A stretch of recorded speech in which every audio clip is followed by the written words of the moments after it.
hapon po sa ating lahat. Tara at mag quail egg harvest na po tayo, no?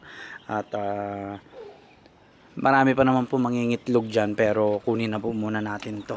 Alright, dami oh. Pambenta na naman, di ba? Fertile eggs, pwede po, no? Dahil yung mga alaga po natin ay may halo po yan, lalaki at babae.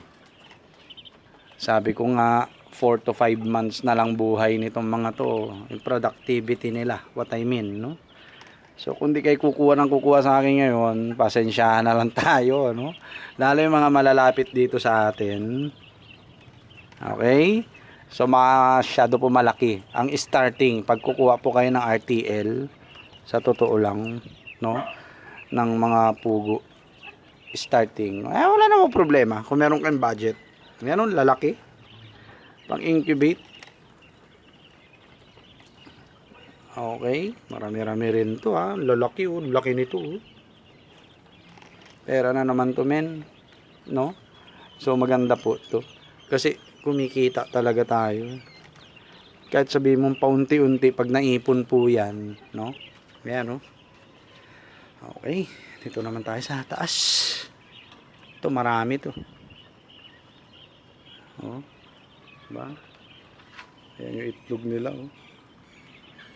Sabi ko nga po, kung kayo po ay walang gaanong budget para sa RTL, yan sila oh. Yan ang mga breeders natin. Oh, diba? Kung wala po tayong budget for RTL at day old chick, pwede po tayo magsimula dito sa mga ino-offer kong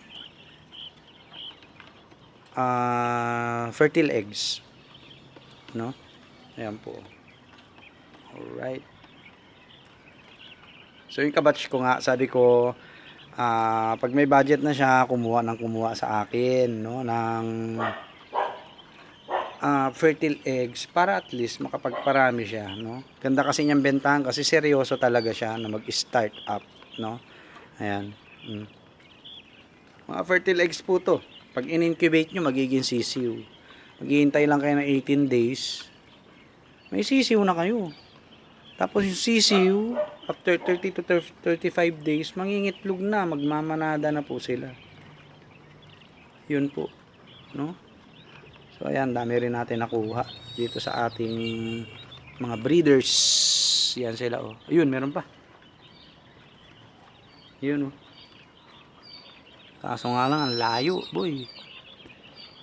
Mahuhulog na lang din yan. Sige, mamaya na. Kaya mo na, no? Ayun, may nahulog pa. Ito oh. Oh, di ba? Money. Sana mahulog na rin yun. Kunin na rin natin. Hindi ko abot.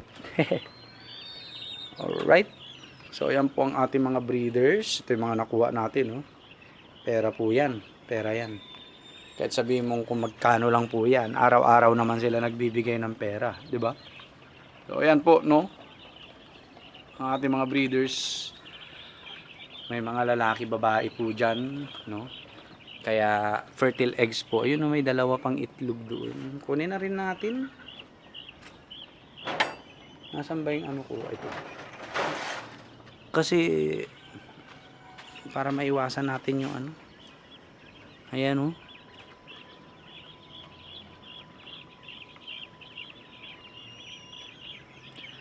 Maiwasan natin na mabasagan. Sayang kasi po, no? Sayang po yung time natin na nag-iipon ng itlog tapos ganyan din ang mangyayari, di ba? Kunin na natin. Kung kaya naman. Okay. Yun ang layo no, no. So ayan po, no, kapag wala kayong budget, pwede kayo mag-start sa fertile eggs basta't may incubator po kayo, no? May incubator kayo. Kasi kung wala kayong incubator, mag-invest kayo, 'di ba? Magkano sa Shopee? 2,400, 2,500, no? Pwede na po 'yan, no? Kasi ayan, no, may mga fertile eggs po tayong benta. Ayun, nahulog na yata. Ayun, medyo lumapit. Akin na 'to. Baka tukain nila eh. Siya pa 'yan eh. Ayan, no? Okay? So mamaya marami pa po 'yan, no? At ito po ang ating collection. 'Di ba? Saan po natin kukunin 'to? Lalo ang bilihin tumataas. Pero yung sahod natin hindi tumataas. No? Kahit gaano kalaki yung kinikita po natin sa trabaho natin at wala po tayong investment, no? Tapos tumataas pa yung mga bilihin. Darating yung time nakakapusin po kayo. Darating po yung time nakakapusin kayo, no? Kaya ayun nga, sabi ko, ayan, no? Invest po tayo, mag-invest tayo. Kasi sabi ko nga, ang sahod naka-fix. Maliban na lang kung ikaw ay na-promote, no? Okay? Kung na-promote ka. Okay? Naka-fix po yan. Eh yung mga bilihin po natin, hindi naka-fix. Bagkus, lalo pang tumataas. Kada taon, kada buwan, tumataas. No? So, ang mangyayari niyan, kahit gaano kalaki yung sinasahod po natin, may possibility na kakapusin tayo.